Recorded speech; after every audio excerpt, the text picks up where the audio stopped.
ಗಸಗಸೆ ಹಾಲು ಅಂದರೆ ಕೊಬ್ಬರಿ ಹಾಲು ಅಂತಲೂ ಹೇಳ್ತಾರೆ, ಗಸಗಸೆ ಹಾಲು ಅಂತಲೂ ಹೇಳ್ತಾರೆ. ಇದಕ್ಕೆ ಬೇಕಾಗಿರೋ ಐಟಮ್ಸ್ ಅಂದರೆ ಗಸಗಸೆ, ಒಂದು 6 ಏಲಕ್ಕಿ, ಗೋಡಂಬಿ, ಬಾದಾಮಿ, ಕೊಬ್ಬರಿ. ಇದಕ್ಕೆ ಸ್ವಲ್ಪ ಅಕ್ಕಿ ಹಾಕೊತಾರೆ.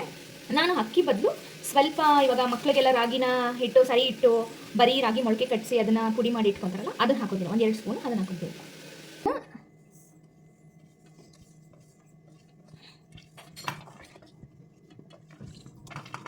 ಗಸಗಸೆ, ಗೋಡಂಬಿ, ಏಲಕ್ಕಿ, ಬಾದಾಮಿ ಇಷ್ಟನ್ನು ಒಂದ್ಸಲ ಪೇಸ್ಟ್ ಮಾಡಿ ಇಟ್ಕೊಳ್ಳಿ.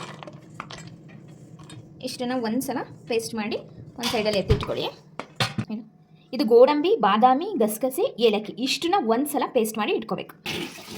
ನೋಡಿ, ಈ ಥರ ಎಷ್ಟು ಸಾಧ್ಯ ಆಗುತ್ತೋ ನಿಮಗೆ ಅಷ್ಟು ನೈಸಾಗಿ ಪೇಸ್ಟ್ ಮಾಡ್ಕೊಳ್ಳಿ.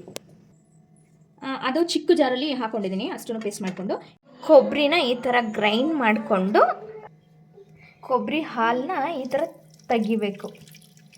ಯಾವುದಾದ್ರೂ ಬಟ್ಟೆಯಲ್ಲಿ, ಕಾಟನ್ ಬಟ್ಟೆಯಲ್ಲಿ ಚೆನ್ನಾಗಿ ಈ ಥರ ಹಾಲನ್ನ ತೆಗೆದಿಟ್ಕೊಬೇಕು.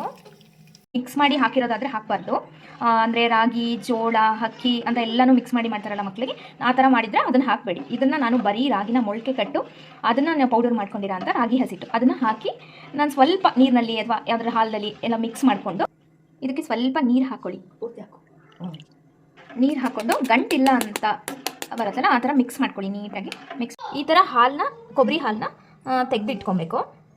ಆವಾಗಲೇ ಇದು ಗೋಡಂಬಿ, ಪಿಸ್ತಾ ಮತ್ತು ಏನು ಬೇಕಾದ್ರೂ ಹಾಕೊಬೋದು. ಗಸಗಸೆ ಅದನ್ನೆಲ್ಲ ಪೇಸ್ಟ್ ಮಾಡ್ಕೊಂಡ್ವಲ್ಲ ಅದನ್ನು ಈ ಕೊಬ್ಬರಿ ಹಾಲಿಗೆ ಸೇರಿಸ್ಕೊಬೇಕು.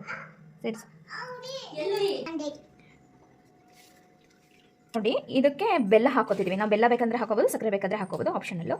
ಬೆಲ್ಲ ಹಾಕ್ತಾ ಇದ್ದೀವಿ. ನೋಡಿ, ಈ ಥರ ಒಲೆ ಮೇಲೆ ಇಟ್ಕೊಂಡು ಜಾಸ್ತಿ ಚೆನ್ನಾಗಿ ಕುದಿಸ್ಬಾರ್ದು, ತುಂಬ ಲೈಟಾಗಿ ಬಿಸಿ ಮಾಡ್ಕೊಬೇಕು.